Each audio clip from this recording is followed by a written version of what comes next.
Pak Hidayat, terima kasih sudah memberikan opininya sambil menunggu yang lain.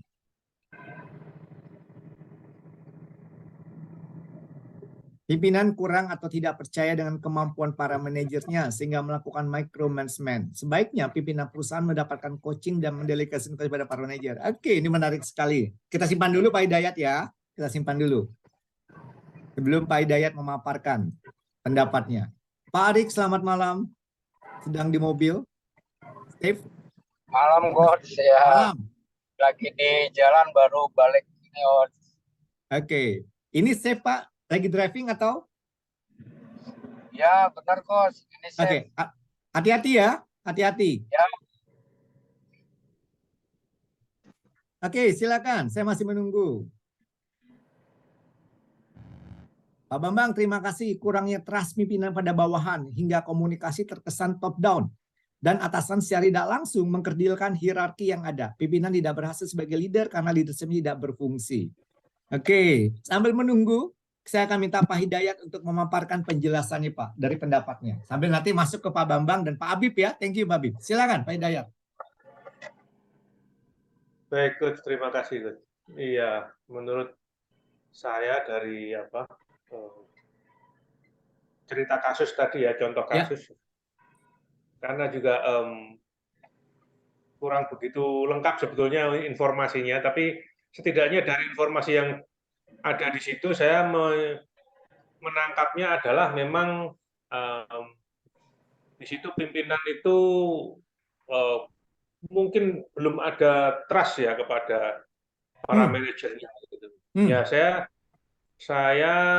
tidak mendapatkan informasi yang lebih detail tentang kenapa dia tidak trust-nya, gitu. Tapi dalam cerita tadi saya menangkapnya begitu. Jadi mungkin juga ada latar belakang sebelumnya yang membuat dia itu tidak mudah percaya pada orang mungkin. Oke.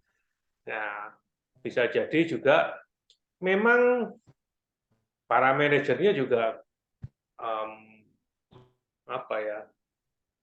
sering nggak patuh juga bisa juga, gitu.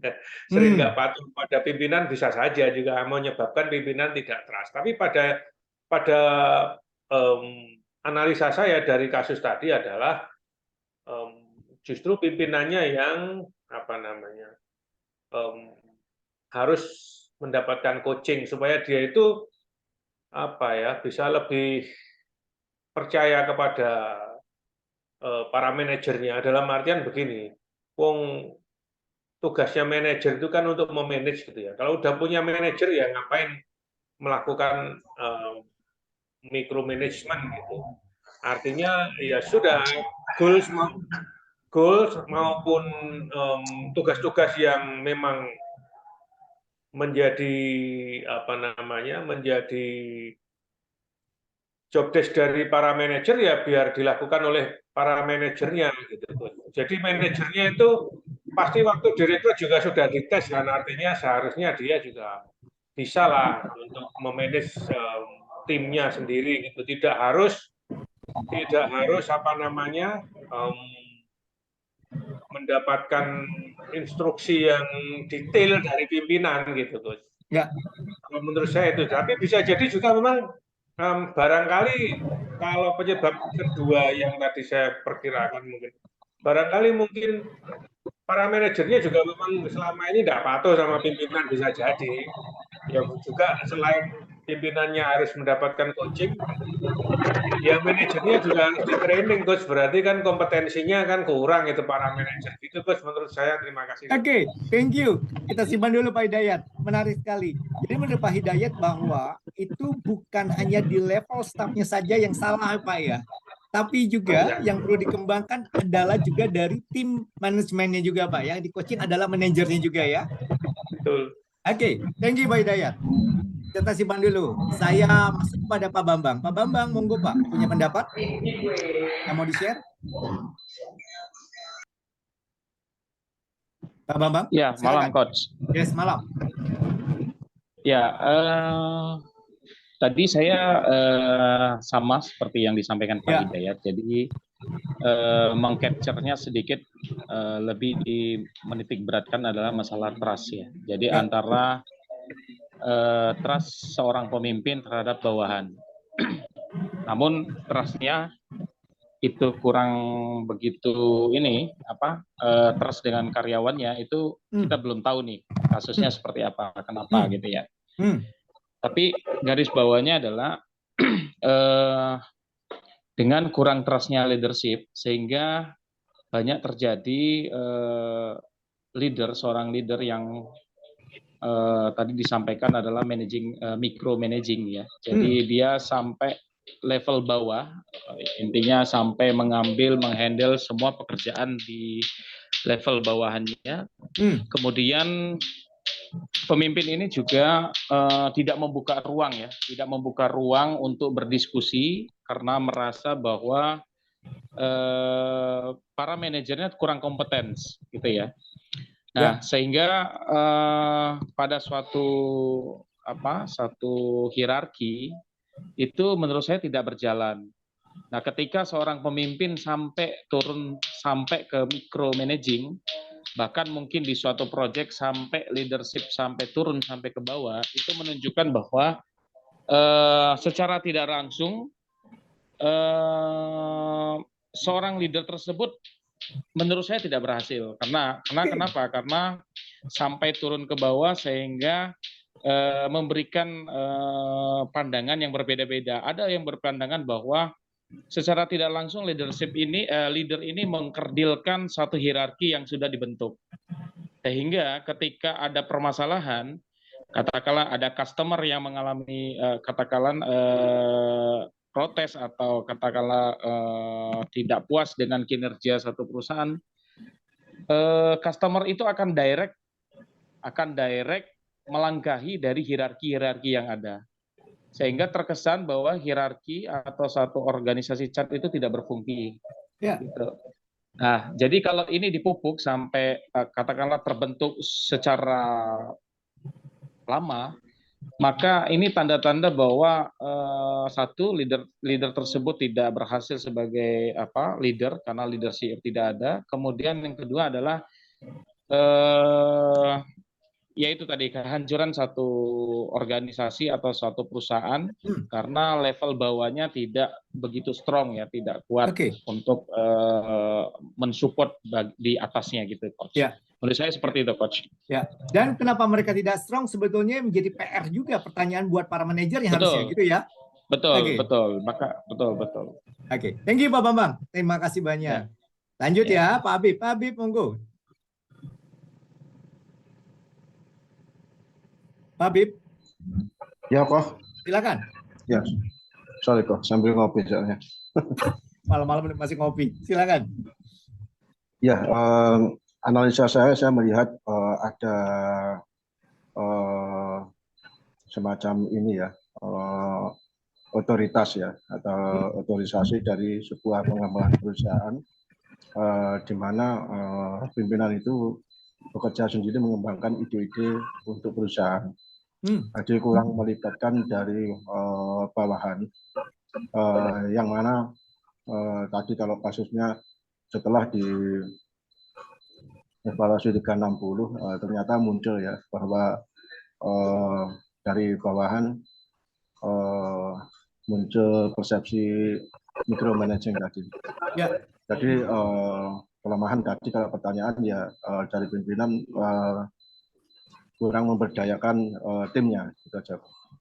Yang seharusnya berasal dari ide-ide semuanya. Gitu. Sehingga kalau mereka terlibat, mereka juga ada merasa di ini ya apresiasi ya, apresiasi dari ide-ide tersebut.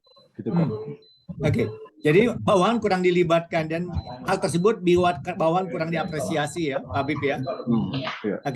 Menurut Pak Habib dampaknya untuk jangka panjang apa yang terjadi Pak dengan tim tersebut?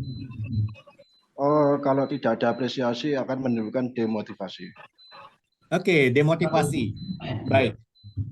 Kalau dibiarkan terus berlanjut pilihan cuma dua ya Pak, tetap dengan perform yang seadanya atau malah mereka resign. Gitu ya? Oh ya. Masih terjadi ya. Baik. Terima kasih. Lanjut terakhir, Pak Joko. Silakan Pak Joko. Selamat malam, Coach. Yes, malam. Di sini saya lihat memang dasar dari trust itu adalah di komunikasi.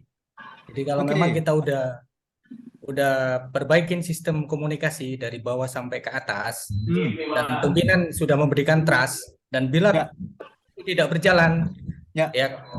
pimpinan kita juga tidak bisa menyalahkan pimpinan untuk bisa mengambil alih Ya. kegiatan ataupun Ya. mendetail untuk Oke.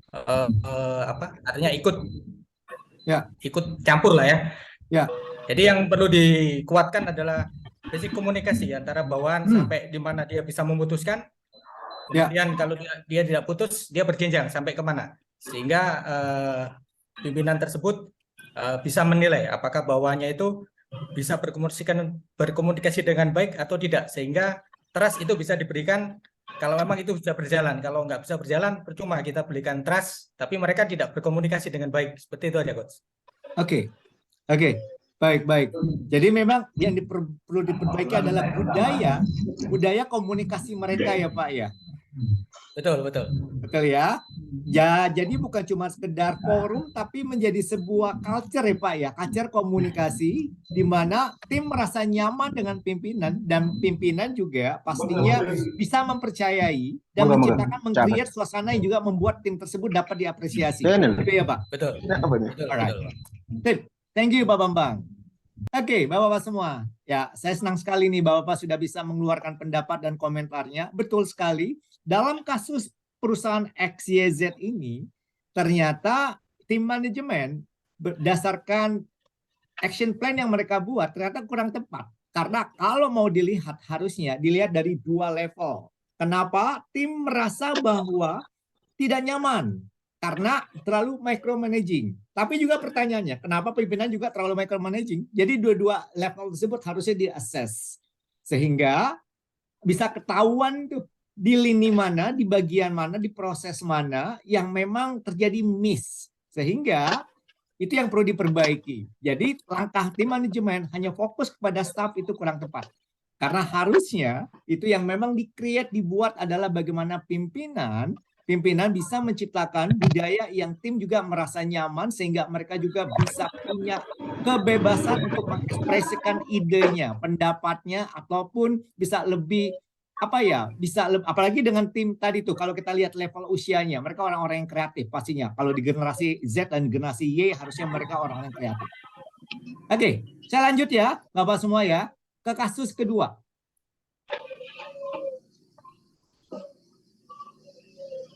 Oke, Bapak bisa melihat slide saya? Bisa melihat? Sudah kok. Sudah ya? Oke, baik. Silakan. Perusahaan K. Tim BOD merasa perlu membuat beberapa bisnis baru yang keluar dari core bisnis mereka. Artinya, mereka mesti buat beberapa bisnis yang memang bukan menjadi bisnis inti mereka yang biasanya mereka lakukan. Misalnya biasanya mereka bisnis properti, tapi tiba-tiba mereka masuk ke industri food, makanan. 15 orang milenial berasal dari beberapa departemen, dipilih melalui proses assessment dan seleksi lainnya. Mereka dimasukkan dalam program selama 1 tahun. Jadi programnya nggak mudah. Ternyata jurinya panjang, setahun. Seperti Bapak-Bapak kan dengan PCI 1 tahun misalnya. Dalam proses 15 orang ini, mereka mengalami tekanan. Karena ternyata pimpinan departemennya, lihat nih Bapak-Bapak semua. Jadi mereka bukan posisi pemimpin, tapi lihat orang milenial yang memang bisa jadi adalah supervisor atau staff, tapi dapat tekanan dari pimpinan departemen. Merasa bahwa program yang sedang mereka jalani itu membuang waktu, menyita jam kerja, dan tidak berdampak pada performa bisnis yang sedang mereka lakukan sekarang di departemen mereka. Tim SR, parahnya Bapak-Bapak semua bisa lihat tim SR, internal mereka juga merasa kurang dilibatkan dengan program tersebut. Sehingga membuat suasana semakin keruh. Jadi inisiasi program ini muncul dari BOD-nya. Bapak perhatikan ya, inisiasi program ini muncul dari board of director mereka. Pimpinan departemen terus menekan staf mereka yang terlibat dalam program ini. Tim BOD merasa sudah pernah mengkomunikasikan program ini di level manajer ke atas. Lihat. Tim BOD merasa sudah pernah. Berdasarkan kasus di atas, menurut Bapak-Bapak semua, coba yuk kita analisa apa yang menjadi kelemahan dari perusahaan tersebut. Apa saran yang bisa kita berikan agar kondisi ini dapat berubah? Silakan. 3 menit juga saya beri waktu. Silakan boleh tulis di chat. Pelajari dulu baik-baik kasusnya.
Selamat bergabung Ibu Ida, selamat malam.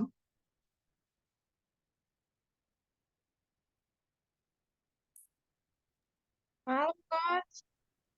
Apa kabar Bu Ida? Baik. Oke, selamat bergabung ya Bu ya. Iya. Iya, Coach. Makasih. Oke, baik. Oke, Bapak-Bapak semua, silakan. Boleh tulis di chat atau ada yang mau? Oke, sudah muncul. Oh, belum.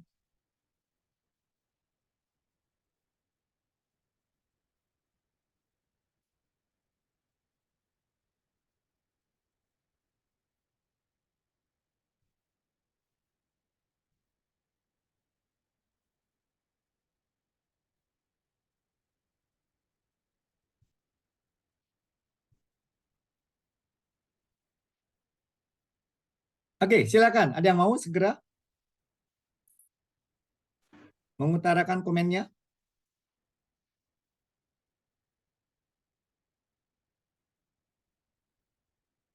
Oke, Pak Hidayat. Sudah.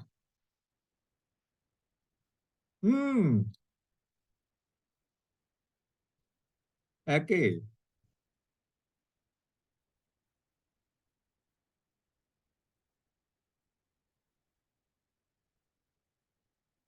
Kita simpan dulu Pak Hidayat ya. Terima kasih. Menunggu 2 orang lagi deh.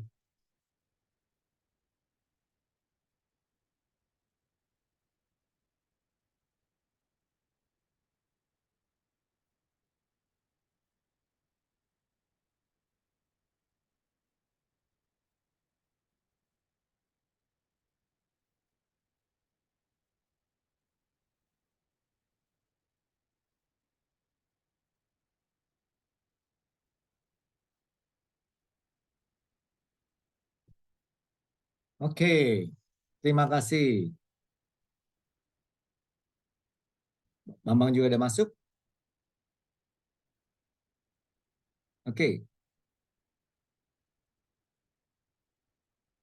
Oke. Cakep. Oke, sambil menunggu. Mulai dari Pak Hidayat lagi deh. Pak Hidayat, monggo.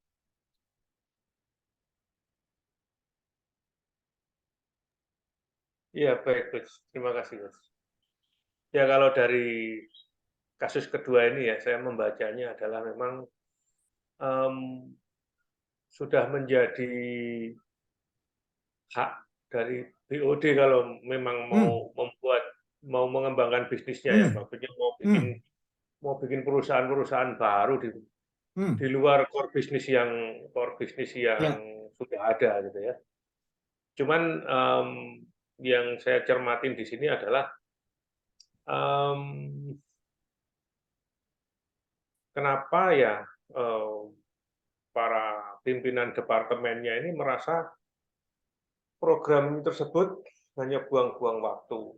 Ya mungkin karena dari BOD kurang memberi sosialisasi yang cukup Bos, kepada para pimpinan departemen gitu ya. Apalagi di situ disebutkan bahwa tim BOD merasa sudah pernah sekali mengkomunikasikan program ini di level manajer ke atas. Artinya kalau cuma sekali ya mungkin belum cukup karena orang ya kadang ada lupanya gitu kan Coach ya.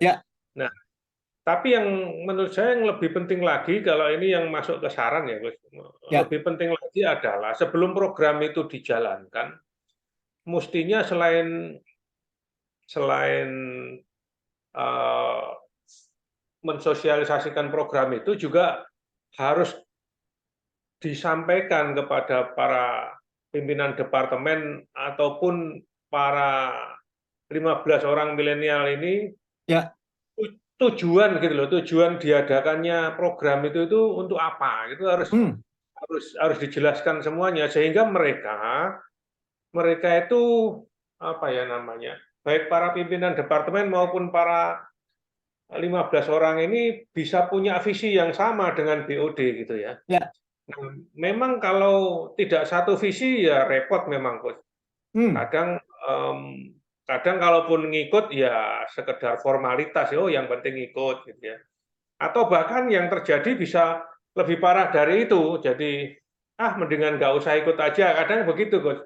Jadi menurut saya memang dari BOD harus Coach, harus menjelaskan betul mengenai tujuannya apa gitu ya. Apalagi kalau misalnya begini Coach, misalnya kita mendirikan perusahaan baru ini tujuannya adalah untuk misalnya ya untuk mensupport perusahaan yang ada sekarang, artinya supaya operasionalnya itu bisa lebih maksimal gitu Coach.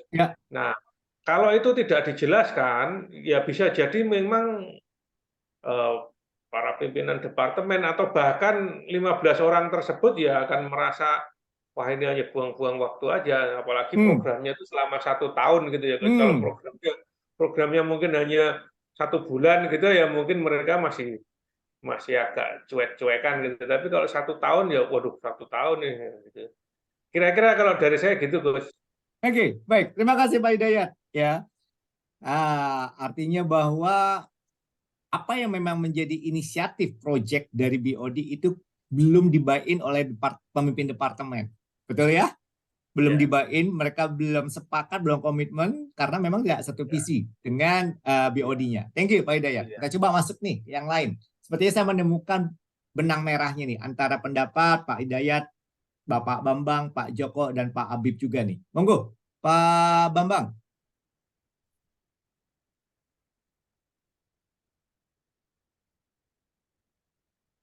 Ya,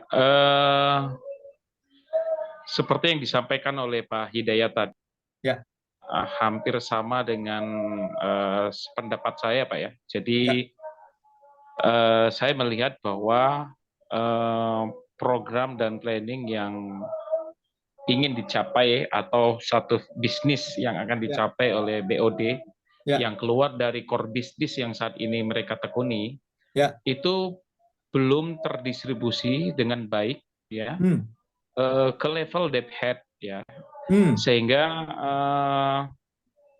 terlihat bahwa pada saat membuat satu bisnis baru, debt head ini tidak diberikan ruang ya, tidak diberikan ruang untuk memberikan masukan atau berdiskusi terkait dengan bisnis yang akan dikembangkan, sehingga ada lag saya bilang bahwa ada lag antara keinginan dari BOD ini ya, goalnya itu dengan para deep head-nya, sehingga planning Oke. dan goal ini tidak tercapai gitu. Oke. Jadi saya melihat bahwa perlunya komunikasi yang baik, ya, Oke. kemudian dengan membuka ruang dari para atasan atau pimpinan dengan para deep head-nya, sehingga apa yang diinginkan, visi misi yang diinginkan itu bisa tercapai. Itu mungkin. Baik, terima kasih Pak Bambang. Ya, sekali lagi bahwa memang perlu keselarasan visi misi antara Betul. BOD dan juga pimpinan departemennya. Ya Pak Bambang ya, keselarasan. Betul Oke. sekali, betul sekali, betul sekali. Alright, terima kasih Pak Habib. Terakhir, silakan Pak Habib. Oh Pak Joko dulu Pak Joko. Pak Joko monggo Pak. Malam Pak. Yes, malam. Silakan. Malam ya. Saya sependapat dengan pertama dengan Pak Hidayat maupun Pak Ya. Bambang ya. Jadi di sini cuma menambahkan aja. Hmm. Memang dalam suatu niat untuk membuat core bisnis atau bisnis yang udah ada kita kembangkan Ya. kembali, itu memang harus ada tim sendiri untuk Ya. lebih konsen lagi dalam melakukan apa yang perusahaan perusahaan targetkan. Ya. Jadi di sini kami menyikapi tidak ada umpan balik. Jadi artinya BOD udah memberikan suatu gambaran ke manajer, sementara sepertinya manajer agak vakum dalam Oke. menanggapi hal tersebut. Ya. Sehingga setelah tidak ada umpan balik tersebut, akhirnya diputuskan oleh BOD untuk membuat core bisnis dan Oke. dipilih siapapun yang berkompeten di situ, sehingga tidak adanya sinkronisasi antara departemen, sehingga ada yang merasa tidak diajak berkomunikasi atau seperti apa. Jadi Oke. ini harus lebih aktif lagi, terutama dengan core bisnis yang baru dan telah dievaluasi keuntungan-keuntungan apa yang akan kita dapat setelah kita membuka core bisnis dari bisnis kita yang lama. Mungkin seperti itu Pak, Coach, untuk umpan balik tadi. Lebih aktif manajemen untuk menyikapi hal tersebut. Oke. Baik. Dan harusnya memang isu-isu yang terjadi di bawah tersebut itu menggugah tim manajemen atau tim BOD, kan inisiasi dari mereka ya Pak ya. Itu menggugah mereka untuk betul tadi Bapak bilang memperbaiki pola komunikasinya, memperbaiki instruksinya, dan mungkin juga memperbaiki cara mereka berkomunikasi yang menurut mereka sekali sudah cukup, padahal belum tentu. Gitu ya Pak? Betul Pak. Oke, terima kasih. Terakhir, Pak Habib. Silakan Pak Habib. Ya, bisa pendapat dari yang lain mungkin kok. Tadi saya sudah. Baik. Saya share di grup chat itu ya. Oke, baik. Thank you. Yang lain. Oke, Bapak semua, saya mengembalikan apa yang memang menjadi hasil diskusi kita malam ini terkait dengan dua kasus tersebut. Masih ingat slide tentang performance management? Bapak-bapak semua, kalau dilihat, perhatikan yang terjadi di dalam perusahaan K ini. Lihat, visi misi mereka itu sedang mereka coba lakukan dan diturunkan dengan goal perusahaan. Mungkin mereka perlu revenue stream yang baru di luar dari core bisnis mereka. Jadi sudah bicara kepada arahan strategi. Ya, yang sayangnya miss-nya itu mereka tidak menurunkan itu pada goal departemen mereka. Kalau sudah tidak diturunkan pada goal departemen, yang terjadi adalah tidak dilibatkannya pemimpin departemen. Ataupun yang diberikan hanyalah sekedar informasi dari BOD kepada tim departemen. Sebabnya, rancangan inisiasi proyek dari BOD ini tidak dibain oleh tim departemen, kepala departemen. Karena kenapa? Karena hanya sekedar informasi tanpa melibatkan mereka, tanpa menambahkan di dalam setiap goal departemen tersebut bahwa inisiatif proyek tersebut merupakan rangkaian dari pencapaian strategic plan yang ada di dalam visi misi perusahaan. Jadi yang terjadi adalah kisruh tuh Bapak-Bapak semua. Nah, dari dua kasus tersebut Bapak-Bapak semua, akhirnya kita mempelajari satu hal Bapak semua. Bahwa alignment, keselarasan hanya terjadi ketika di setiap lini yang terlibat proses komunikasi itu bisa berjalan dengan baik. There's a conclusion Bapak-Bapak semua. Semoga ini menjadi repositori Bapak-Bapak semua ya, terkait dari beberapa kasus yang selalu kita bahas setiap coaching. Karena kemungkinan beberapa situasi ada nih di dalam perusahaan kita, ataupun bagaimana caranya kalau itu terjadi kita bisa menyikapinya dengan benar. Terima kasih Bapak-Bapak sudah terlibat, menjadi pengayaan buat kita semua. Oke, saya lanjut Bapak semua. Dan kalau kita lihat kembali bahwa sebetulnya training bukan menjadi selalu jawaban, tapi juga perlu pendekatan kalau kita kembalikan kepada framework tentang coaching. 3 kata kunci, 3 kalimat kunci dari baseline coaching merupakan kemitraan. Yang pertama, coaching merupakan perjalanan pembelajaran yang tidak bisa secara instan. Karena kenapa tidak instan? Bapak masih ingat perubahan pola pikir, mindset. Dan coaching juga melibatkan seni bertanya eksploratif. Artinya adalah ada sebuah bentuk inisiatif, ada sebuah bentuk dari coach internalnya, yaitu pimpinannya, untuk selalu turun memahami tentang situasi yang ada di dalam timnya. Coaching hanya bisa terjadi ketika kita pimpinan itu menanggalkan Bapak semua konsep ataupun citra kita sebagai seorang pimpinan. Jadi bermitra bersama-sama sehingga menghadirkan rasa nyaman, menghadirkan rasa trust sehingga proses coaching itu bisa berjalan dengan baik Bapak semua. So, saya masuk Bapak semua. Tentang pengembangan coaching pada tim. Sebelum kita menerapkan budaya coaching pada tim kita Bapak semua, saya ingin nih Bapak semua, untuk kita coba mengidentifikasi Bapak semua tentang keberadaan tim kita. Apakah semua tim yang ada di dalam under leading kita, otoritas kita, tanggung jawab kita, apakah semuanya harus di coaching? Enggak juga. Betul ya? Enggak juga. Jadi kita perlu memetakan, mengidentifikasikan dengan tepat siapa-siapa saja orang yang perlu di coaching. Saya menawarkan Bapak-Bapak untuk kita berproses kepada sebuah konsep kepemimpinan yang masih updating dan terus dipakai di berbagai perusahaan baik besar ataupun menengah. Yang disebut dengan situational leadership. Saya pernah bahas ini di sesi kita di season pertama, periode pertama, tapi tidak terlalu dalam.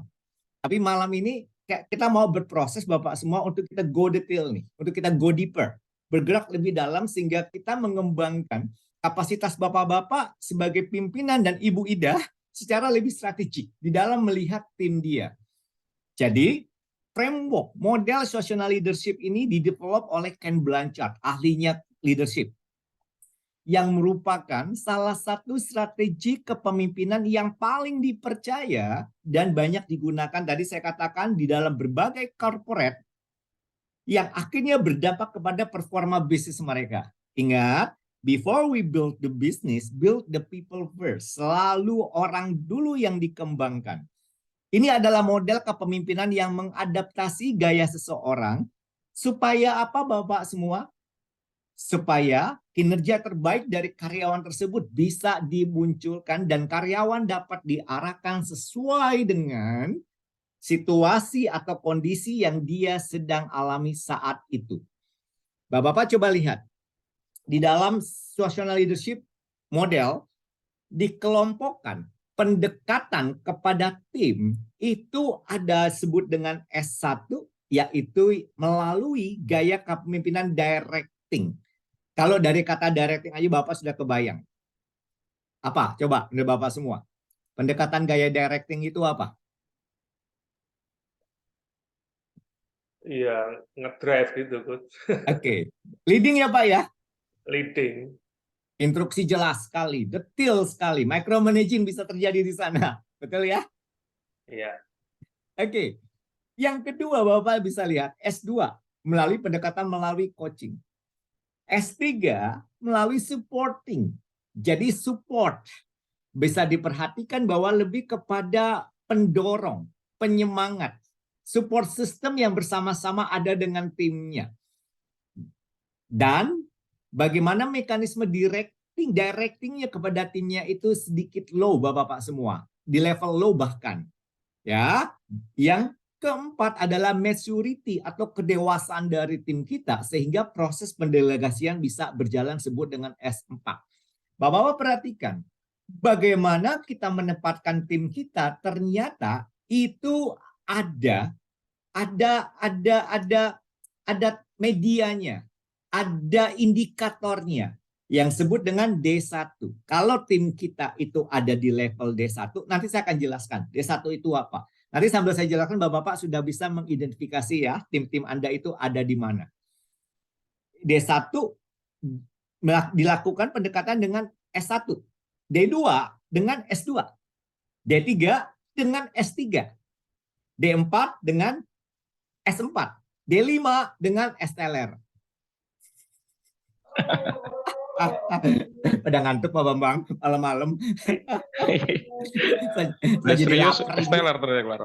STLR, es puding lah favorit saya Bapak-bapak semua. Saya suka es puding. Oke, saya lanjut ya. Jadi kita bisa paham nih, pendekatan dengan tim kita bisa berbeda sesuai dengan level pengembangan mereka. D1 dengan S1, begitu selanjutnya sampai D4 dengan S4. Kita coba lihat satu persatu Bapak semua. Saya masuk kepada directing. Lihat, Andanya sudah merah. Merah itu kan artinya wah perlu sisi apa? Kadangkala otoritasnya muncul, otoriternya muncul, dominannya muncul. Di sini direktif kita Bapak semua diharapkan sebagai pimpinan sangat tinggi untuk memimpin tim kita. Sportifnya rendah. Yang dimaksud dengan sportif rendah apa? Coba lihat nih Bapak semua.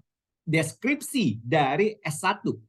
Ketika kita melakukan pendekatan S1 atau directing, di sini peran pemimpin itu sangat sentral. Leader sentris. Orang, tim kita, tidak boleh lihat yang lain, bahkan mengambil keputusan sendiri pun tidak boleh. Karena kenapa? Ya, karena tadi pengembangan dirinya itu masih di level yang rendah. Biasanya di sini karyawan yang baru. Ataupun di sini karyawan yang sudah ikut program pelatihan tapi tetap tidak perform. Entah memang ada korslet di dalam kognitif dia atau korslet secara soft skill dia atau interpersonal dia, diri dia. Ataupun kita tidak memberikan program-program yang men-challenge dia untuk dia berkembang. Ataupun kita tidak cukup sabar untuk mendampingi mereka. Di sini kita cenderung melakukan instruksi atasan bawahan, detail. Dikasih tahu kapan ngerjainnya, gimana caranya, kapan ngumpulinnya, siapa saja yang perlu dilibatkan. Di sini kita mau monitoring mereka selalu. Bisa jadi akhirnya yang tadi itu kasus A, Bapak-bapak semua itu terjadi. Merasa di micromanaging. Karena juga timnya bisa jadi juga tidak aware bahwa level pengembangan diri mereka itu masih di bawah. Dan di sini memang resikonya adalah kita itu tidak mengembangkan tim untuk punya perilaku proaktif. Mereka nggak bisa berinisiatif. Karena semuanya muncul dari top down. Dan pemimpin yang mengarahkan, menentukan, deciding apa peran dari timnya tersebut. Bentuk komunikasi satu arah dan pemecahan masalah ya dan pengambilan keputusan selalu diprakarsai oleh pimpinan. Kemungkinan kasus 2 di perusahaan K tadi Bapak semua, tim BOD melihat pemimpin-pemimpin departemen juga bisa jadi ada di area ini, kemungkinan ya. Tapi itu menurut saya sih terlalu resiko ya. Ini apa yang saya kasih Bapak tadi kasus 2 kasus tersebut itu real case loh Bapak semua. Real case ya, real case yang saya kasih ke Bapak semua. Jadi menurut saya kayaknya terlalu riskan kalau pemimpin departemen orang yang menurut mereka masih perlu di leading tapi dijadikan head department itu terlalu berisiko. Oke, nah itulah gambaran dari orang S1. Tujuannya apa Bapak-bapak semua? Ketika kita melakukan gaya pendekatan directing, ini untuk memitigasi resiko sih. Supaya tidak terjadi kesalahan-kesalahan yang fatal. Saya baru saja diskusi dengan teman-teman saya, Bapak semua, terhadap sebuah program dari fintech. Dari satu perusahaan fintech yang datang kepada kami, yang tanya gini, boleh nggak kami didampingi dengan sebuah program training. Kami terbiasa untuk menganalisa dulu, betul nggak training itu cocok buat perusahaan tersebut. Dan kami tanya situasinya seperti apa. Situasinya ternyata karena waktu itu usaha mereka sedang berkembang, karena kesalahan staf mereka melakukan satu saja proses bisnisnya, salah mengambil keputusan di dalam operasional bisnisnya tersebut. Bapak-bapak tahu, dalam hitungan detik kehilangan berapa? 10 miliar. Karena fintech, Bapak semua. 10 miliar. Dan itu membuat mereka worry. Itu baru satu yang melakukan. Bagaimana kalau yang melakukan itu lebih dari satu? Jadi karena kesalahan fatal tersebut, 10 miliar tersebut, mereka akhirnya menginstruksikan bahwa seluruh pengambilan keputusan, even though there's a operational things, itu harus melalui persetujuan dari pemimpin departemennya. Kan jadi pertanyaan juga, kok kenapa dia berani? Saya tidak bisa jelaskan dengan detail kenapa masalah yang muncul, putusan apa yang dia ambil terhadap situasi apa, karena ini saya ada dalam NDA, Bapak-Bapak semua saya nggak bisa share. Tapi itu yang terjadi, bahwa kadangkala pemimpin melakukan micromanaging karena kesalahan-kesalahan yang pernah terjadi dilakukan oleh stafnya, membuat mereka juga kapok atau tidak secure. Nah, itu dari angle yang pemimpin yang dimana perusahaannya mengalami kerugian. Saya lanjut ya Bapak semua ya. Silakan, ada pertanyaan untuk S1? Boleh saya lanjut? Ada pendapat atau komentar? Lanjut dulu, Coach. Lanjut, oke, saya lanjut. Lanjut ya. Oke. Yang S2, coaching. Di sini lihat Bapak semua, pengembangan diri tim sudah mulai berkembang. Makanya ada di level D2. Di sini disebut dengan gaya jualan karena memang perilakunya adalah kita proaktif ngajak ngomong, ajak bicara. Di mana perilaku direktif kita ya karena masih tinggi juga. Kita ngajuin pertanyaan apa yang terjadi, bagaimana situasinya.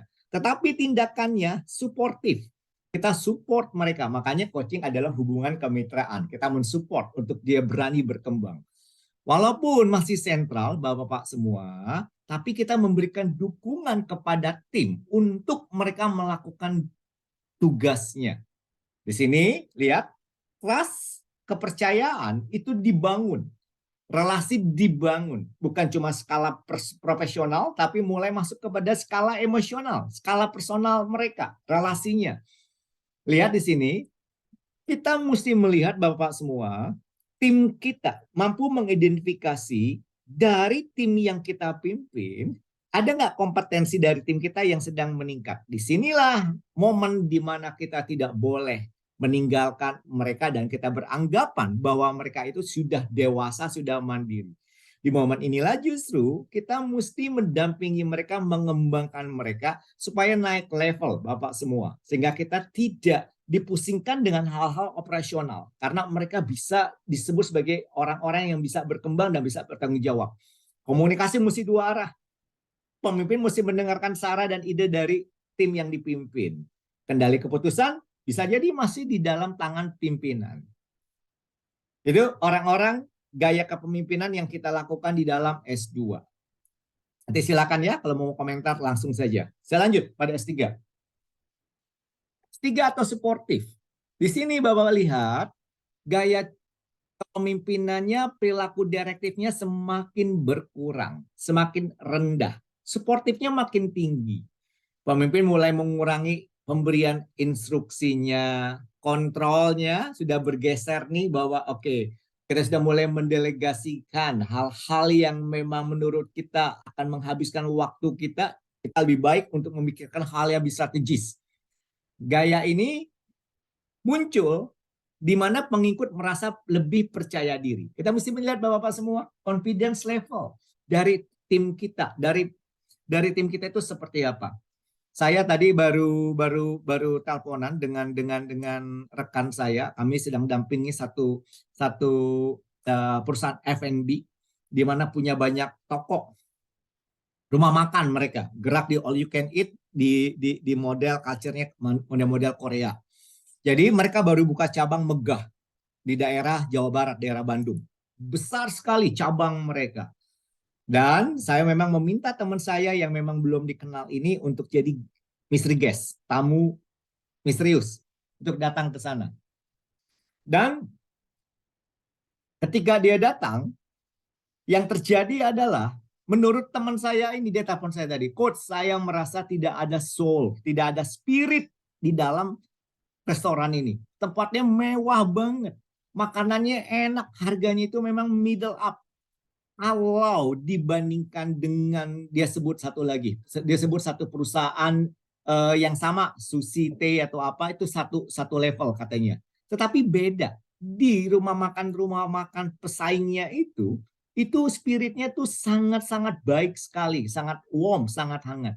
Tapi yang terjadi adalah di perusahaan ini tidak muncul dari frontliner yang menyambut tamu sampai dia keluar. Kalau bisa disimpulkan, dia bilang perjalanan customer journey saya tidak menyenangkan, tidak menangkap spirit semangat dari timnya ini. Tidak hangat, tidak ramah katanya, yang membuat saya nggak berkesan. Dan ternyata kasus tersebut segera saya follow up Bapak-bapak kepada ownernya. Karena menurut saya ini hal yang urgent. Karena saya sangat mempercayai pendapat dari teman saya ini. Karena beliau sangat pengalaman sekali sebagai asesor. Jadi saya mempercayai pendapatnya. Saya telepon ownernya lagi liburan di Hungaria. Lalu dia bilang WA aja Pak. Oke, saya WA, saya ceritakan kondisinya. Ya. Jadi menurut dia adalah merasa bahwa timnya itu sudah bisa ditinggal. Jadi dia mempercayakan ownership ini kepada kepala cabang. That's good menurut saya. Problemnya adalah kepala cabangnya itu ternyata orang baru. Orang baru yang diambil dari perusahaan lain. Dan belum terlalu lama di training, belum terlalu bisa menghisap, bisa mengabsorpsi semua culture dari perusahaan dia, dan sudah bisa memimpin sebuah cabang. Yang terjadi adalah apa? Spiritnya nggak muncul. Berbeda ketika datang ke cabang-cabang lain. Jadi Bapak-bapak semua, dari kasus tersebut kita belajar betul bahwa kita mesti melihat pengambilan keputusan atau ownership atau taking control kita kurangi tentu saja kepada orang-orang yang tepat. Pada orang-orang yang tepat. Ya, yaitu orang-orang yang sudah memiliki kompetensi. Karena begini menurut saya, tanpa ini Bapak semua, saya tahu banyak perusahaan melakukan pro hire. Banyak sekali perusahaan yang justru mendatangkan tenaga ahli, karyawan dari perusahaan lain yang dibajak, malah perusahaan makin bagus. Tapi dalam kasus perusahaan ini menurut saya kurang ideal. Karena yang salah apakah orangnya? Enggak. Bisa jadi yang salah adalah perusahaannya, manajemennya. Cukup mempercayai dan melepaskannya. Sementara belum bisa mengadopsi dan bisa mempraktekkan, implementasikan budaya dari perusahaan dia.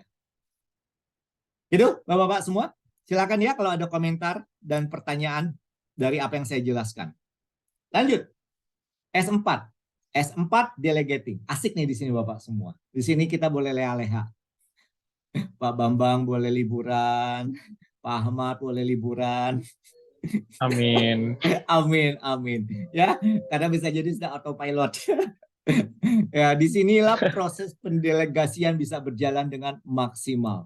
Di mana tim kita sendiri yang terlalu dominan, yang mereka lebih punya responsibility dan komitmen yang tinggi, ngejar-ngejar. Kasusnya Bapak-bapak yang tadi ingat kasus kedua yang perusahaan K tersebut yang 15 orang itu kan real case Bapak-bapak semua ya. Real case. Itu tahu nggak Bapak yang terjadi adalah apa? Itu dari kan mereka hire eksternal, salah satunya saya, bagaimana mengembangkan 15 orang tersebut. Jadi saya yang warawiri kasih motivasi ke mereka. Ya pada akhirnya bagaimanapun kekuatan dari eksternal itu akan kurang gaung kalau dari internalnya akan lebih punya power untuk mendorong, mendrive dari 15 orang tersebut. Dan pada faktanya 15 orang ini belum siap dicemplungkan. Padahal Bapak-bapak semua, 15 orang ini sedang merancang 4 bisnis baru. 4 bisnis baru di mana ini akan menjadi bisnis unit baru di perusahaan tersebut. Jadi anak perusahaan.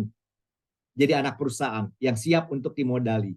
Jadi kesimpulannya buat saya adalah mereka salah memang dalam memilih 15 orang tersebut. Menurut saya ya. Ya, tapi pada faktanya ya udahlah ya, tinggal bagaimana apa yang ada ini yang kita godok. Oke, di sini Bapak-bapak semua di proses S4 pendelegasian, ketika masalah muncul, kita cuma menolong tim kita hanya melalui proses diskusi dan brainstorming dan mencapai kesepakatan. Akar masalahnya apa? Solusi selektifnya, solusi yang kita pilih itu apa? Di sini proses pendelegasian hanya berjalan kalau kita melihat tim kita itu sangat kompeten. Tugas kita hanyalah apa? Monitoring. Itu sebabnya autopilot bisa berjalan. That's S1, S2, S3, S4. Oke, any comment? Any sharing pengalaman terkait dengan hal ini? Cukup? Belum saya masuk ke D4, ya? Iya, mau tanya ini. Ya. Ya. Silakan. Iya, saya sangat tertarik tadi ya dengan S1, S2, S3 sampai S4 itu. Ya. Ya memang menjadi perusahaan autopilot itu cita-cita saya untuk nanti ke depannya setelah itu. Memang harus bisa jadi perusahaan autopilot nantinya. Ya. Nah, tapi prosesnya tadi kan ya dari S1 sampai S4 itu. Ya. Nah, sebetulnya saya sempat sih kalau menurut saya Coach, saya sempat di posisi memperlakukan tim saya itu di S2, Coach. Oke. Ya tadi kalau tadi Pak Habib pernah cerita bahwa dulu pernah kita ngikut training tentang coaching tim gitu, Coach ya. Coaching tim itu sudah pernah saya lakukan gitu. Ya. Dan hasilnya sebetulnya sudah nampak gitu, mulai nampak hasilnya. Cuman kemudian ada pandemi dan lain-lain itu, terus disusul juga pergantian debt head ya, yang saya maksud adalah pergantian debt head yang juga orang baru lagi kan, berarti kan harus kembali treatmentnya kan pakai S1 lagi. Yes. Nah, sekarang ketika kita berkembang di tahun 2023 ini, 2022 ya, 2022 kemarin maksudnya, ketika berkembang sangat pesat, ya mau nggak mau kita harus hire banyak orang baru, Coach, karena memang SDM kita yang lama itu kan nggak cukup gitu, Coach. Ya. Nah, akhirnya yang tadinya sudah dari S1 ke S2 itu balik ke S1 lagi, Coach. Nah, ini kira-kira bagaimana, Coach, supaya bisa meningkat lagi gitu loh, Coach, ke ranah S2, apalagi saya kepinginnya juga sebetulnya pingin mengarah ke S3 sudah itu, Coach. Oke. Mohon ininya, Coach, saran-sarannya, Coach. Ya. Padahal waktu itu kondisinya tim coaching sudah dilakukan ya, Pak ya? Sudah. Jadi saya lebih kepada para debt head itu lebih mengedepankan coaching gitu. Saya panggil di ruangan saya satu-satu. Yang saya lakukan adalah lebih banyak bertanya gitu daripada memberikan instruksi gitu ya. Sehingga biar mereka sendiri yang menyadari akhirnya, oh ya saya harus begini, saya harus begitu gitu. Ya. Dalam Bapak Hidayat memberikan proses coaching kepada semua, berapa orang ketika itu, Pak? Situasi ini, Pak, berapa orang?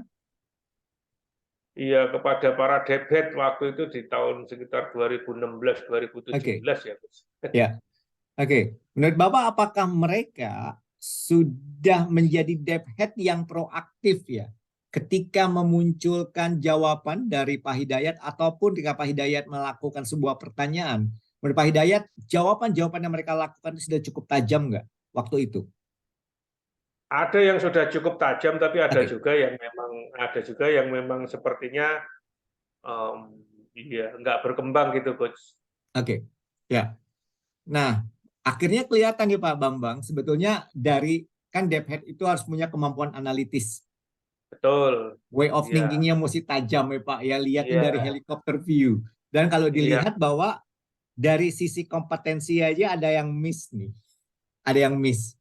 Ya, ada yang miss. So, sebetulnya kalau begitu di dalam mengidentifikasikan, memang nih Pak, kita manusia, saya pun kadang sering kali gitu kok Pak, kita itu latah. Ketika dapat tren baru, latah untuk melakukan semua pendekatan dengan cara yang sama. Tanpa kita melihat go detail. Apakah setiap piece by piece, bagian demi bagian itu harus dirajut dengan cara yang sama enggak?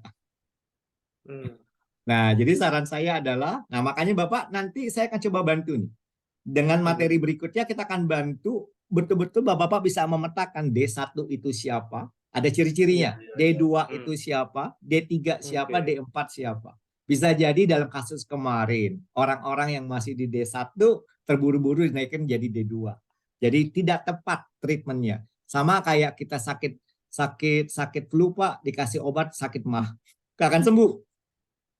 Iya. Semoga bisa menjawab Pak. Ya. Oke, terima kasih Gus. Oke, sama-sama. Boleh satu Silakan. pertanyaan lagi Gus? Ya, silakan.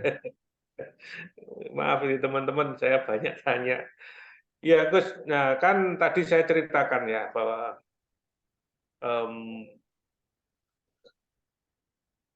banyak juga pergantian debit gitu ya. Ya karena situasional lah ya, artinya saya tidak bisa menyebutkan satu persatu, tapi ada beberapa debit yang memang berganti lah ya, ganti, ada yang karena resign, ada yang karena ditugaskan di anak perusahaan, kemudian debitnya ganti. Ada juga yang memang nggak kompeten, akhirnya kita ganti. Ya, seperti itu, Gus. Nah, dengan ganti orang ini kan saya mulai dari awal lagi gitu loh, Gus. Ya. Nah, kalau yang ganti cuma satu mungkin ya masih apa namanya. Apalagi kalau kondisinya masih melandai gitu mungkin masih kurang begitu pengaruh. Tapi ketika kita sudah naik pesat gini, begitu banyak orang baru terus debitnya ganti ya, ini agak pusing juga saya, Gus. Ya itu kira-kira pergantian itu apakah memang ya ada solusinya, Gus? Supaya nggak ngulangi dari awal gitu loh, Gus. Maksud saya, terima kasih, Gus. Oke. Pak, waktu itu di dalam itu semua level dev head itu orang-orang baru atau memang orang internal yang kita promosikan jadi dev head atau memang kita pro hire? Oh enggak, kalau awalnya itu semua orang internal yang kita promosikan sebagai dev head gitu ya. Nah, cuman kan dalam perjalanannya gitu ya, ketika saya mencoba untuk membangun tim ini, itu ada beberapa dev head yang juga harus ganti gitu loh, Gus. Tapi enggak semua. Itu nah dengan kondisi yang waktu itu mungkin di 2018 atau 2019 mungkin kita naiknya itu masih apa ya,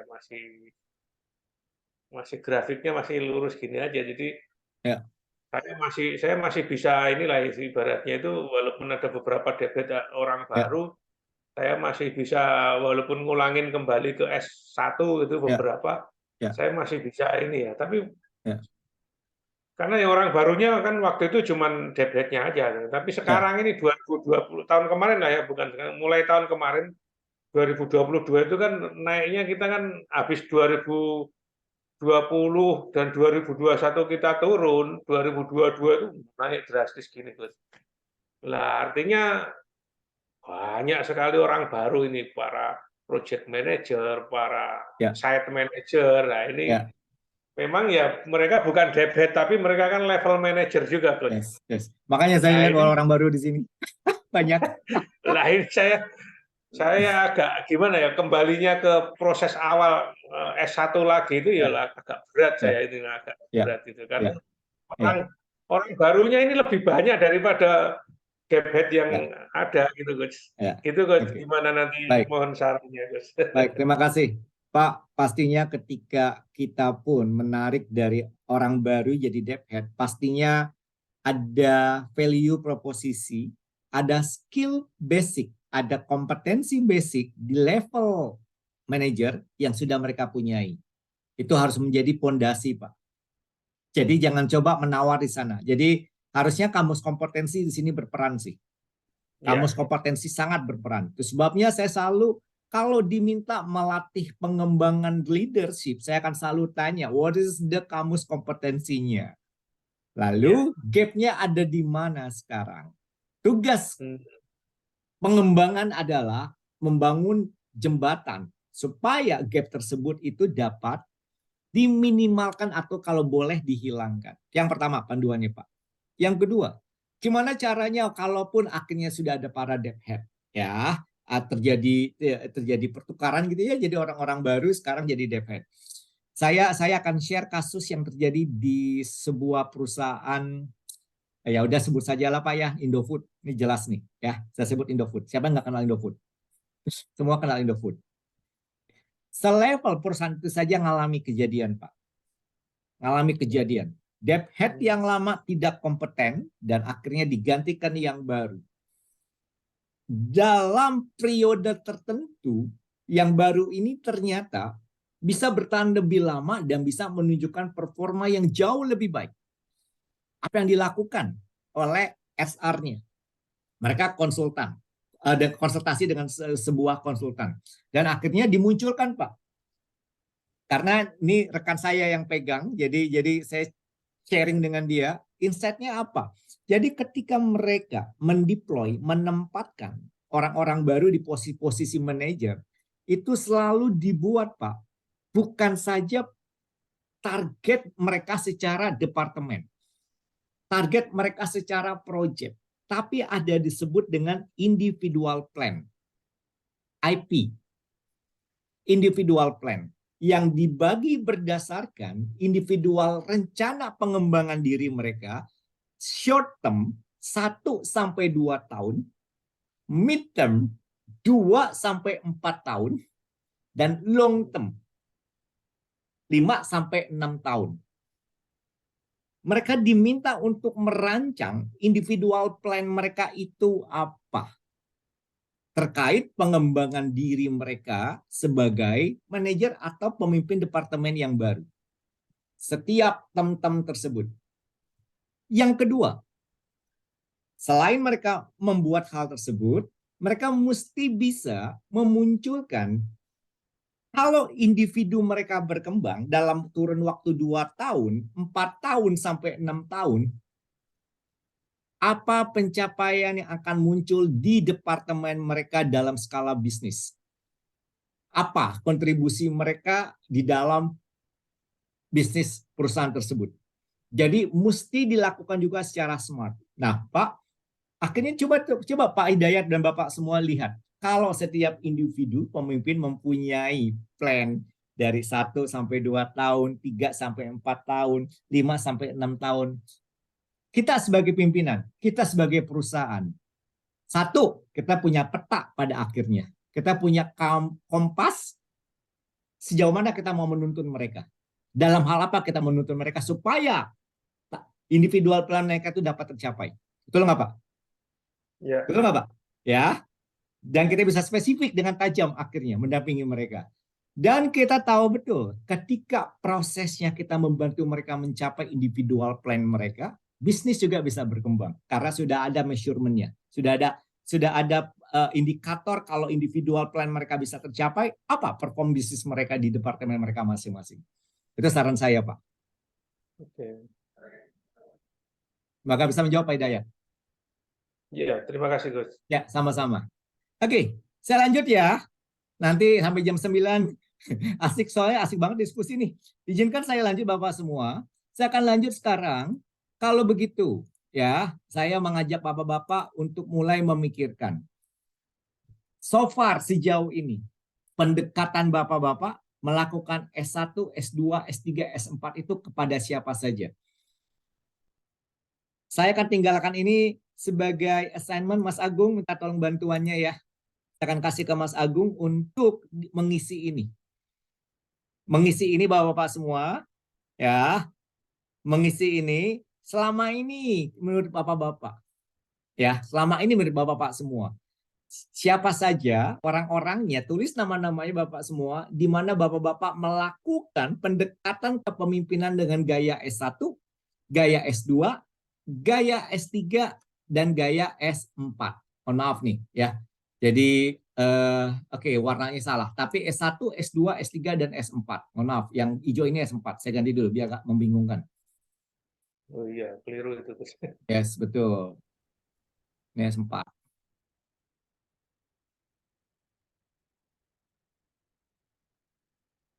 Ya. Oke, betul. Nanti saya akan kasih Bapak semua. Ya, jadi mulai petakan selama ini dengan S1, S2, S3, S4 itu kepada siapa saja. Saran saya spesifik Pak Hidayat Bapak semua untuk menulis nama-namanya. Kenapa? Kita akan coba mematchingkan. Kita akan coba mematchingkan, menyamakan dengan D1, D2, D3, D4. Tepat nggak ya? Ternyata dengan orang-orang ada di D1, D2, D3, D4 ini dengan pendekatan S1, S2, S3, S4. Minggu depan, pertemuan berikutnya kita akan coba membahas ada miss-nya nggak nih kira-kira. Hasilnya apa? Terus sebabnya saya akan jelaskan D1, D2, D3, D4. Bapak perhatikan. D1, D2, D3, D4 ini adalah pengembangan level, tingkat pengembangan diri mereka. Dibagi menjadi 2 dimensi. 1, kompetensi. Kalau sudah kompetensi, tahu ya, sudah bicara tentang skill, knowledge, and apa itu? Skill, knowledge, and will. Lalu yang kedua adalah komitmen. Nanti saya akan jelaskan. D1, D2, D3, D4 itu apa saja. Ya, oke. D1, bicara apa? D1 bicara di sini adalah individu di sini D4. Oke, sorry ya. Oke, saya lanjut kepada D4. Lanjut dulu D4. Di sini adalah orang-orang yang sudah kompetennya tinggi dan komitmennya tinggi. Di sini individu kompeten dalam kaitannya pekerjaan mereka dan sepenuhnya termotivasi untuk punya responsibility mengerjakan tugas mereka. Perilakunya nggak menyalahkan. Perilakunya itu betul-betul ownership-nya dimunculkan. Inisiatif sebagai leader itu muncul. Nanti saya akan coba detailkan lagi Bapak semua. Perilaku yang muncul apa di D4. Ini minimal Bapak punya gambaran dulu secara general. D4 itu apa? D3. D3 adalah yang memang high kompetensinya sudah ada, tapi masih moderat. Belum high level. Dan sudah muncul variabel-variabel yang memang menunjukkan perilaku dia punya komitmen yang baik. Di sini, kompetensi bawahan sudah meningkat, tidak perlu diarahkan sebanyak D2, orang-orang yang ada di D2. Tingkat komitmen bisa berbeda-beda, ya. Karena kenapa? Root cause-nya adalah bisa jadi karena rasa kurang percaya diri dan hambatan lain yang muncul di dalam diri tim kita tersebut. Di sini kita perlu dukungan sebagai pemimpin. Kita mendukung mereka. Dan di sini peran kita adalah menjadi pendengar yang baik dan selalu ready untuk membantu mereka. Ingat, mereka belum menunjukkan high level motivasi yang tinggi seperti D4. Lanjut, D2. Nanti saya akan jelaskan lebih detail lagi Bapak semua, D1, D2, D3, D4. Di sini D2 adalah low to some kompetensi. Di dalam beberapa kompetensi sudah baik, tapi di kompetensi-kompetensi yang lain masih rendah. Kan kalau setiap jabatan punya banyak kompetensi ya Bapak semua ya. Staff dari 10 kompetensi, 4, level 4. Supervisor level 6, manager level 8 atau level 7. Lalu VP Vice President ada di level 9. Dan kalau sudah di BOD yaitu mesti di level 10 misalnya. Kan selalu ada kamus kompetensi seperti itu. Di sini kompetensi bawahan meningkat tapi tidak siap untuk sepenuhnya diberikan tanggung jawab dan melakukan proses pekerjaannya. D1. low competence ya. Oke, di sini low competence tapi juga punya high commitment. Di sini komitmennya tinggi, semangat tinggi, walaupun tidak memiliki kompetensi tertentu. Ya, disinilah orang-orang karyawan yang baru bergabung. Biasanya kan orang-orang bergabung itu kan punya semangat tinggi ya, datang on time, tapi kadang-kala bingung ngerjain apa ya, apa yang perlu saya lakukan ya. Nanya-nanya terus ya, teman-teman semuanya, Bapak semua ya. Oke, nah Bapak perhatikan. Bapak, nanti di dalam membedah Pak Habib ya, Pak Habib tersenyum. Oke, lanjut ya. Nah, Bapak-Bapak nanti saran saya dalam membedah tim Bapak-Bapak semua, D3, D4, D3, D2, D1. Coba nih, nanti tolong diisi di lembar ini. Orang D4, high kompetensi, high commitment. Di sini sudah expert ahli di bidangnya. Konsisten menunjukkan performa yang baik. Konsisten dalam arti dalam hitungan 6 bulan terakhir, dia tidak pernah underperform. Diakui oleh orang lain sebagai seorang ahli. Jadi bukan cuma buat diri dia sendiri, tapi dia bisa ngajarin orang lain. Dia bisa berbagi sama orang lain. Dia bisa menunjukkan how to do this, how to do that. Bahkan dia dalam hal-hal ketika kita tidak ada, dia bisa mengambil keputusan dengan baik. Komitmennya dia dilihat nih Bapak semua, orang yang komitmen tinggi adalah dia mandiri dan otonom. Tidak dikit-dikit bertanya kepada bapak-bapak terkait hal yang kecil. Sangat percaya diri, terinspirasi, dia selalu punya motivasi dalam bekerja, dan bahkan memberikan inspirasi buat orang lain. Itu sebabnya disebut self-reliant achiever. Nanti bapak-bapak coba lihat ya, petakan. Orang-orang ada di D4 itu siapa? Tadi sudah S1, S2, S3, S4. Dan sekarang petakan D4-nya siapa. Nanti kita coba matchingkan. Cocok nggak S4 dengan D4? Orang-orangnya. Lalu D3. Di sini moderate to high competence. Menunjukkan beberapa komitmen, beberapa enggak. Jadi masih ups and down. Dari sisi kompetensi, dia bisa mendemonstrasikan kompetensi tersebut dan berpengalaman. Artinya selalu menunjukkan keahlian dia. Memberikan kontribusi yang produktif, umumnya ya terampil dan mahir, tapi lebih kepada buat dirinya. Belum bisa berbagi kepada timnya. Itu sebabnya komitmennya kadang ragu-ragu, kadang nggak yakin, dan tentatif, masih ups and down, belum selalu always. Kalau D4 always menunjukkan perilaku yang sama. Karena kenapa? Kadang nggak percaya diri, masih kritis terhadap dirinya sendiri, artinya takut salah, takut mengambil keputusan, masih memikirkan orang mikirin apa, orang ngomong apa tentang dia. Dan bisa jadi dia seringkali mengalami kebosanan. Datang pada Bapak, lagi boring nih Pak, lagi bosan. Atau apatis. Apatis artinya anti ya Bapak semua ya. Kadang bersikap dingin. Ya. Nah silakan Bapak coba petakan nanti. Saya akan tinggalkan nanti kepada Mas Agung untuk diisi. D3 ini siapa menurut Bapak? Nanti kita coba matchingkan lagi dengan S3 yang kita tulis tadi di atas. Sesuai nggak? Lanjut. D2. Di sini Bapak-Bapak semua, D2 ini bicara low to some competence. Jadi beberapa kompetensi sangat low. Komitmennya juga low Bapak-Bapak semua. Karena melewati fase-fase bulan madu masuk di perusahaan. Sudah mulai kejeduk Bapak-Bapak semua, mentok dengan si A, dengan si B, dengan si C. Sebetulnya dia memiliki beberapa pengetahuan dan keterampilan. Ingat, dia masih dalam proses belajar tapi belum kompeten. Nah, tadi kasus Pak Hidayat, sepertinya ada yang misling ya. Kalau ternyata orang-orang yang ada di S2 harusnya adalah orang-orang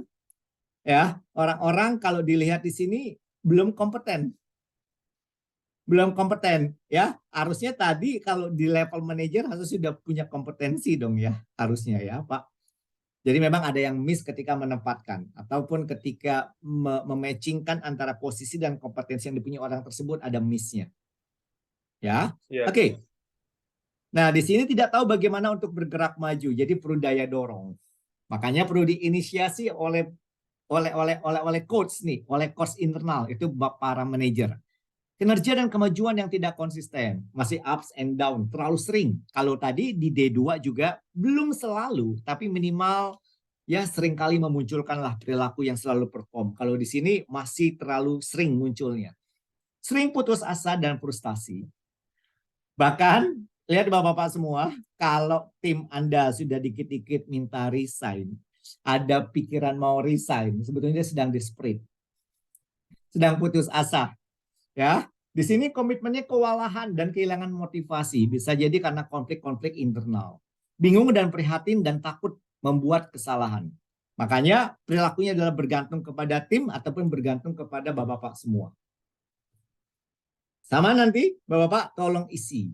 Tolong isi siapa saja orang yang ada di D2, di tim Bapak-Bapak semua. Menurut penjelasan ini.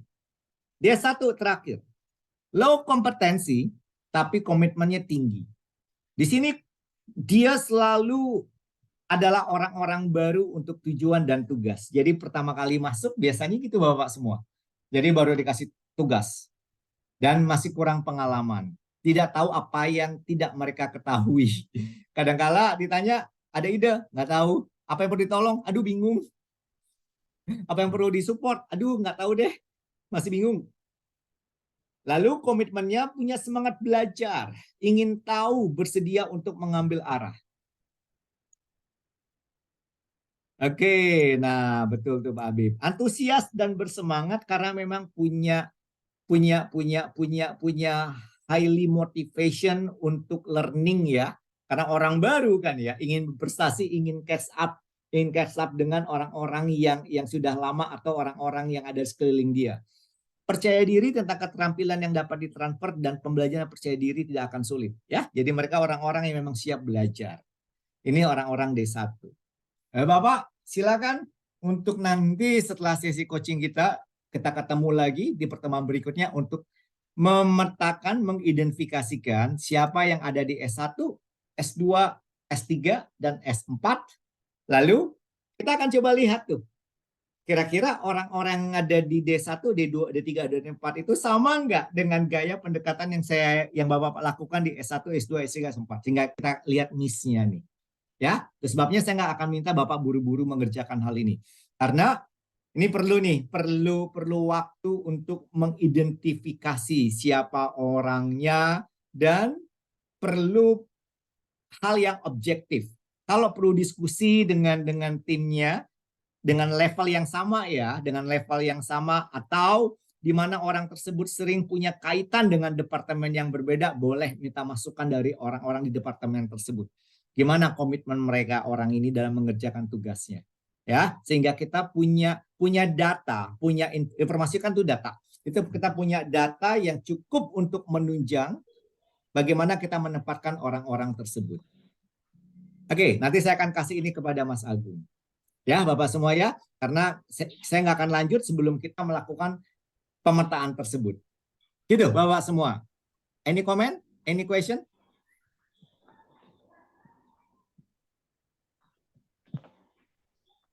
Sayang nih harusnya offline nih, Pak. Iya, harus. Iya, harusnya offline. Seru banget nih. Tapi nggak apa-apa. Bulan ketiga kita bisa offline nggak sih bulan ketiga? Ini kan udah bulan kedua ya. Mudah-mudahan bisa. Mudah bisa ya, Pak. 2 minggu lagi offline. Pak Rizky. 2 minggu lagi offline. Oke.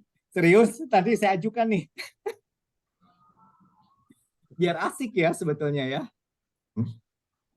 But that's fine, kita coba akan lihat kondisi ya. Mari kita adjust dulu kondisi. Tapi saran saya adalah nanti saya akan kasih Mas Agung. Mas Agung nanti tolong deliver ya Mas Agung, distribusikan ya.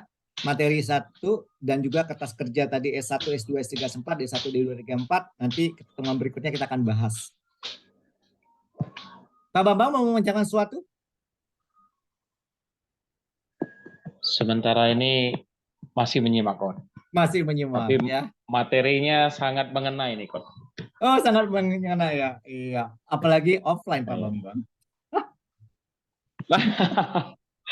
Cocok ini. Ya, cocok. Malam-malam cukup berat ya mengidentifikasi orang lagi nih. Tapi selalu Karena menarik. terkadang begini, ya, Hmm? karena terkadang begini, Coach. Kita, terutama saya pribadi gitu ya. Jadi Ya. ekspektasinya terhadap seseorang itu mungkin apakah kita terlalu tinggi atau memang kita yang tidak begitu mengenal kompetensi dari seseorang tersebut gitu ya. Sehingga terkadang kita sudah merasa bahwa planning ini sudah bagus, kita sudah lakukan coaching, kita bahkan sampai memberikan contoh gitu ya. Tapi ternyata apa yang kita harapkan itu masih belum bisa dilaksanakan dengan baik gitu. Jadi dari mengenal dengan memetakan D1 ya sampai D4, kemudian cara S1 dan S4 ini memudahkan kita untuk mengenali dari rekan-rekan tim kita sendiri, saya pikir. Jadi sangat mudah untuk mengenalinya sekarang. Yes. Dan akhirnya Pak Bambang sebagai pimpinan punya plan ya Pak ya, development plan untuk setiap mereka. Ya, jadi memang berarti kita harus tahu nih cara pendekatannya seperti apa gitu ya. Jadi harus seperti apa gitu. Ya. Oke. Thank you Pak Bambang buat sharingnya. Thank you Coach, benar-benar menarik.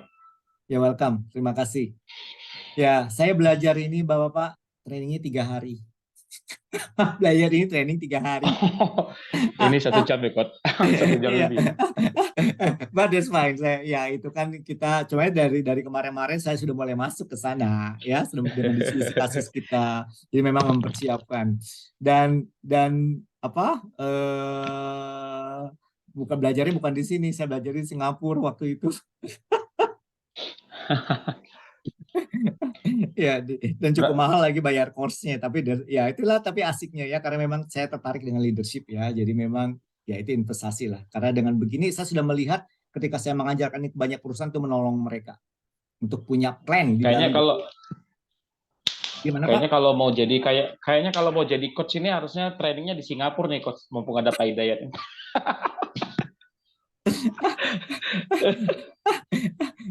Gitu ya, tenang Pak. Banyak kok sekolah-sekolah coaching, tapi belum tentu loh ya sekolah coaching juga ngajarin yang seperti saya ajarkan ke Bapak-bapak semua. Belum tentu.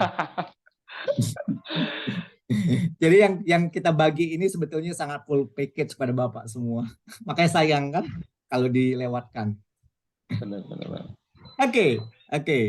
Baik, ada lagi komentar Bapak-bapak semua sebelum kita akhiri ini sesi coaching udah jam 9, saya sedikit mohon izin untuk mengakhiri karena apa ya, dari pagi saya dari kemarin ada di bengkel kereta api Pak Habib, Pak Hidayat, Pak Bambang.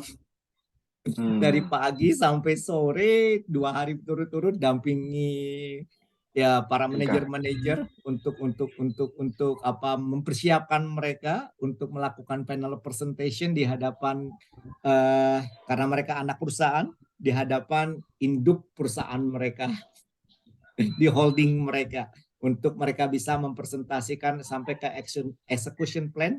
Bapak-bapak pasti jago-jago lah ya, project management ya. Tapi saya juga ada tim yang mendevelop mereka tentang project management dan execution plan-nya. Jadi dampingi mereka untuk bisa lengkap sampai bisa presentasi dengan sangat powerful supaya bisa di-buy-in ide bisnis plan mereka. Jadi 2 hari kita godok mereka di bengkel mereka. Oke, baik Pak Habib. Ada komentar terkait dari sesi kita malam ini, apa yang baru hal yang dapat dipelajari menurut Pak Habib? Ya, thank you Koh. Saya tertarik yang di tengah-tengah tadi ya. Lain kali saya diajari tentang individual plan IP. Ada short term, middle term sama long term. Ya. Tentu saja ya itu kayaknya levelnya sangat tinggi. Mungkin nanti kalau nggak bisa ada sesi ini ya mungkin ada sesi privat buat saya. Iya dong, Bapak sendiri yang karena kayaknya tujuannya ya bisa untuk apa usaha sendiri gitu ya nantinya. Itu nanti anak perusahaan atau berdiri sendiri atau bagaimana, yang jelas tujuannya untuk pengembangan diri kok. Yes, ya, menarik sekali memang, ya. Makanya siapa tahu nanti kan kita masih ada punya berapa kali ketemu Pak Habib. Siapa tahu nanti ada di satu pertemuan offline saya akan sisipkan bagaimana membuat individual plan buat Bapak semua. Thank Ya. you kok. Oke, sama-sama. Tenang Pak Habib, saya nggak pelit berbagi kok ilmu. Karena ada banyak trainer, banyak coach juga yang nyimpen-nyimpen ilmu. Iya. Karena prinsip saya ketika saya banyak ngasih, saya punya dapat, diberi juga kan, saya banyak. Ya kok, sip. Ada Berkah. filosofi terima kasih, terima dan kasih gitu ya. Yes, agree. Gitu prinsipnya buat saya lebih senang begini daripada begini. Itu my philosophy. Itu sebabnya saya mesti punya sesuatu yang perlu saya bagikan Bapak semua. Saya selalu komitmen sebulan itu saya beli 3 buku sih. Ya, sekarang kan ada banyak e-book ya, murah-murah loh. Pak, kalau kita punya di Google Book itu, ya Google Read apa semua itu kalau kita coba cari buku-buku itu murah-murah. Jadi bisa beli by transfer BCA, bisa beli. Saya ya nggak beli buku, memang ada yang mahal-mahal karena belum bisa terjemahkan Indonesia. Tujuannya apa sih? Kadang-kala saya ada yang nanya, kenapa sih beli buku terus? Baca-baca saya bilang. Karena dengan begitu hasanah saya, cakrawala saya tentang knowledge beberapa kasus, beberapa industri juga cukup banyak. Karena buat saya sebagai seorang learner, saya nggak akan bisa berbagi kalau saya nggak punya apa-apa. Sama Bapak-Bapak semua penerapannya, saya berharap Bapak-Bapak semua sebagai pimpinan di perusahaan ini selalu setiap hari itu punya sesuatu yang bisa dibagikan kepada tim Anda. Bukan hanya sekedar job, tapi knowledge dan experiences itu yang penting dibagikan kepada tim Anda setiap hari. Apa yang bisa saya bagi pada tim saya? Bukan hanya job Bapak-Bapak semua, bukan hanya job desk, tapi intisari experiences dari learning kita setiap hari itu bisa kita bagikan pada tim kita. Itu saran saya Bapak semua. Baik, Coach. Oke, sip kalau begitu. Pak Hidayat, oke Pak Hidayat. Kita foto bersama dulu Bapak semua. Ya, Kita foto bersama dulu terima kasih, dong. Coach. Sama-sama Pak Oke. Hidayat. Kita foto bersama ya Bapak semua. Nah, wajah-wajah gantengnya muncul kan. Nah, Pak Sugiharto tuh. Oke, nah Pak Nur Salim. Yang masih setia Pak Hadi tuh. Pak Arik, terima kasih Pak Budi. Oke, Pak Rizky. Alright, Adit, apakah bisa Adit dibantu? Oke, Coach. Oke. Oke, masih menunggu. Di saya Pak Lukman nggak kelihatan. Apa di Coach kelihatan nggak? Bentar ya, nggak kelihatan juga. Bu Ida juga, Pak Taufik juga nggak. Nggak apa-apa lah, Dit, yang ada aja. Oke, sip. Oke. Baik, kalau begitu silakan disiapkan senyumnya Bapak-Bapak semuanya. Saya hitung sampai 3, silakan ditahan senyumnya. 1, 2, 3, senyum. Oke, sekarang silakan bergaya ya. Tangannya gimana, seperti apa silakan. Dalam hitungan ketiga. Siap, 1, 2, 3, senyum. Oke, Iya. kayak Bapak-Bapak semuanya ya. Jempol. Oke. Siap, terima kasih. Baik, terima kasih Dit. Bapak semua terima kasih. Selamat malam sudah berkomitmen proses di sesi coaching kita. Sehat selalu Bapak semua ya. Besok mesti Amin, datang pada tim punya sesuatu untuk Amin. dibagikan. Terima kasih semua. Selamat Oke, beristirahat. Terima kasih, Coach. Terima kasih, Coach. Assalamualaikum Terima kasih, warahmatullahi Coach. wabarakatuh. Terima kasih, kasih, Mari, Coach. selamat malam. Good. Selamat malam. Malam, makasih Coach. Thanks, Malam. Coach. Selamat malam. Malam, Pak. Yes, malam Pak. Pak Joko, terima kasih Pak Arik. Pak Rizky, terima kasih. Thank you, Coach. Terima Oke, kasih. welcome. Yes. Terima kasih, Coach. Ya, sama-sama Pak. Dit, terima kasih Dit. Mono. Ya, mari. Saya end ya Bapak Siap, semua Coach. ya. Selamat malam. Salam, Coach.